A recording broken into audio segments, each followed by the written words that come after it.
Hey there, it's Crystal Dees here, co-founder of the Online Vocal Academy and vocal coach here at CSMA Studio. So I just got off a live coaching call with my Inner Circle monthly membership members, and we had this great conversation in this week's call about breathing and breathing techniques and tips. So I thought I would share some of the key takeaways with you all here because I think that this is definitely a question that I often get and often do coach my students through. So there's many things that we can talk about in terms of breathing, but we'll talk about one specific thing. So the question that was posed for this week's live coaching call was posted by a student, a member in the Inner Circle, who noticed that whenever she sang slow songs, her breathing was okay, but whenever she sang faster songs, she noticed that she was always gasping for air, and that would cause her to be able to hear her breathing very, very noticeably, and she didn't really like that. So she wanted to know, how do you breathe quietly in all circumstances, even when you do have to sing fast songs? So maybe this is something that you can relate to as well. Have you ever noticed that whenever you're singing, you notice that you're gasping for air? Maybe you feel like you're gasping for air, or when you record yourself in your practices, for example, or maybe in a recording session, you notice that your breathing is very noisy, like whenever you're singing. So if this is something that you notice, then these tips are going to be will be helpful for you. So the first tip is to think low and open. So low is to trigger your memory of breathing lower abdominally. So in some of my free exercises that I do have, if you want to join me in my mailing list, I do offer a free video training on how to breathe optimally for singing. It's a very quick tutorial video for beginners on how to do that. So if you want, are you interested in it, then just click on the link to subscribe to my email list and you'll get that video. So breathe low. So you want to be breathing lower abdominally. So one little tip is that make sure that when you breathe in, your shoulders and your upper body here is not moving upwards and engaging. You're not engaging your neck muscles and your shoulder muscles here. You want to just be breathing low, so this should be quite still. So breathe in. You notice that it's not really moving. So then that is a good indicator that you're breathing low.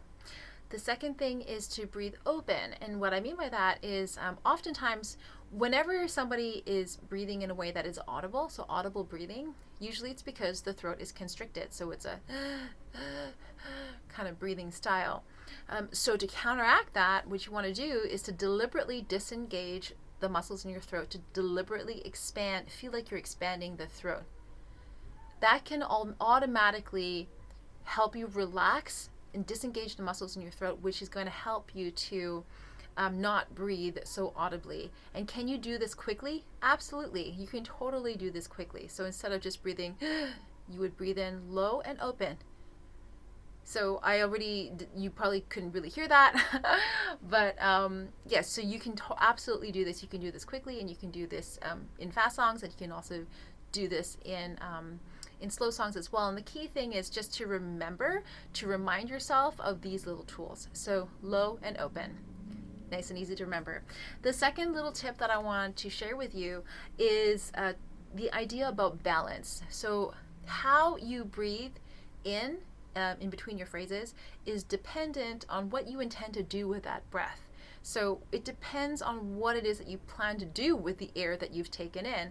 And I think that this is a point that many singers forget, or we don't really think about it. And we just think we just got to breathe in. Every time we breathe in, it's the same amount, it's the same speed, everything. It's not. There is no point in breathing in a full breath if you only need to sing a couple of lines. Like if your phrase has a natural break in the middle where you can take a breath, then you know that you do not need to breathe in so much on that first before you sing that line.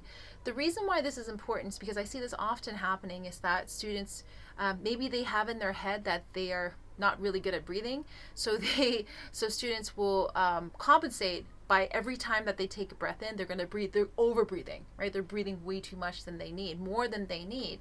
And so what happens is that when they sing, now they're just filled with air, and if their phrase is not long enough for them to use up all the air, they're not using up all the air, what's going to happen is the next time it comes to the natural break in the phrase where you should be taking a breath, you're either not going to feel like taking a breath because you're still filled with air, or it's going to be this awkward feeling where you have to dump all the air out and then take another breath in, which is going to slow down your rhythm, or you just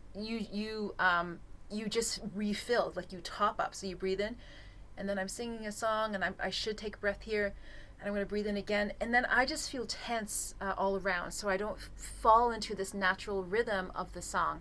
So it really is a lot to do with balance. So the key thing that you can use to remember is the in, so how you're taking in your breath is determined by the out. Okay, so the in is determined by the out. The in, the way in which you breathe in, how much or how fast or how slowly. If you have a lot of time, you can take your time with it, right? All of these factors is determined by what you plan to do with that air, right? So I want you to think of it holistically in a way, right? Don't just think, okay, breathing in is one thing, and then phrasing is another thing. No, they're all interrelated. And when you can start to feel that and fall into the balance of that for every single song that you sing, you get into a much better rhythm, and then you don't feel so like you're lacking breath, that you're off, that you're running out of breath all the time.